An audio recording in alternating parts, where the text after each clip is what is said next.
Hi, so we're going to show the Soffer shoehorn technique in action here on this fairly young woman who's got an otherwise very attractive leg, and our goal is to leave the smallest insertion insignia or mark as possible. So we're going to use a Soffer shoehorn as we typically do for this patient. So why don't we follow along and I'll show you all of the elements. We start here with a usual mild amount of topical lidocaine, which always stings just a bit, although sometimes we'll use a topical cream on top of it to reduce that. We're doing this all under ultrasound, which you can't see necessarily right now, but I take a small, I believe this is a 22 gauge needle for the initial wire insertion, which we do like that. Have nice backflow. Have a nice, I believe this is an 08 floppy wire.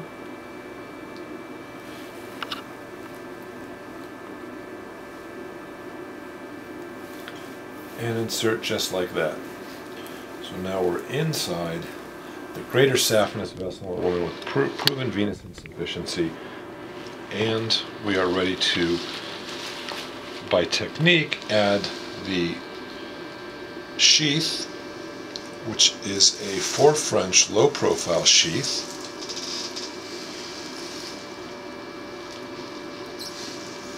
Over the wire until we get resistance, which happens typically right here. Hopefully you can see that. I don't know if you can zoom in, but you see typical resistance at this moment, very commonly causing us to now need to either use an 11 blade, which is the typical thing that you're supposed to do, is put an 11 blade here to make this easier to insert, which will leave a linear scar, which we've proven. So instead, I'm using the Soffer shoehorn methodology without the Soffer shoehorn needle, which would fit neatly over this or could be embedded in the wire. But either way, the idea is to tumesce using tumescence, which is lidocaine and saline, into the small needle, which we use anything from 16 to 22 gauges depending on our packets. And I get right under or around the sheath and the introducer.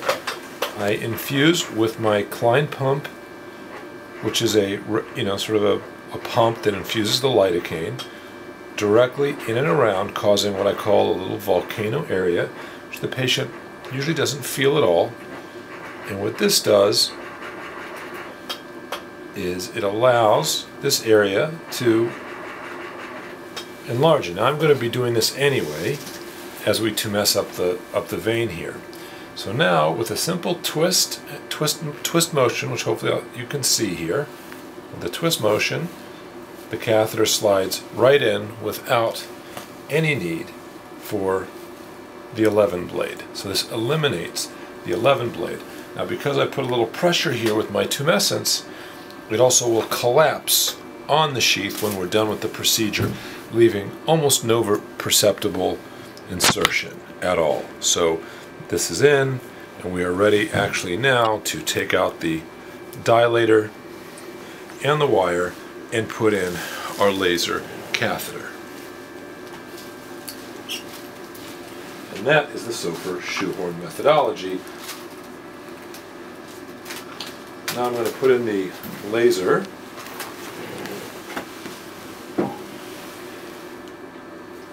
which is this is I believe a 980 nanometer laser, and we're ready to begin the second phase of this process, which is not necessarily applicable to this video. We'll meet up with you in a moment where we'll show you the removal of this apparatus. Thank you. So now you can see pulling back without a problem here. And we're essentially done. Leaving, you may want to zoom in on this. Very tiny profile at the very end here You can see only what is almost like a needle mark, which, because of the tumescence, we feel heals up and is imperceptible, different from anything that would have caused an incision that would also be wider and deeper. So we feel this is infinitely more useful to patients that have any form of cosmetic concern, as well as bleeding. Now, I want you to notice how the bleeding has already stopped here. This would never be seen with an 11-blade insertion. The bleeding has been stopped within seconds of withdrawing the catheter, reducing risks in general, risk of infection, risk of blood loss, etc. So just much more elegant and, frankly, much more useful to both the operator and the patient.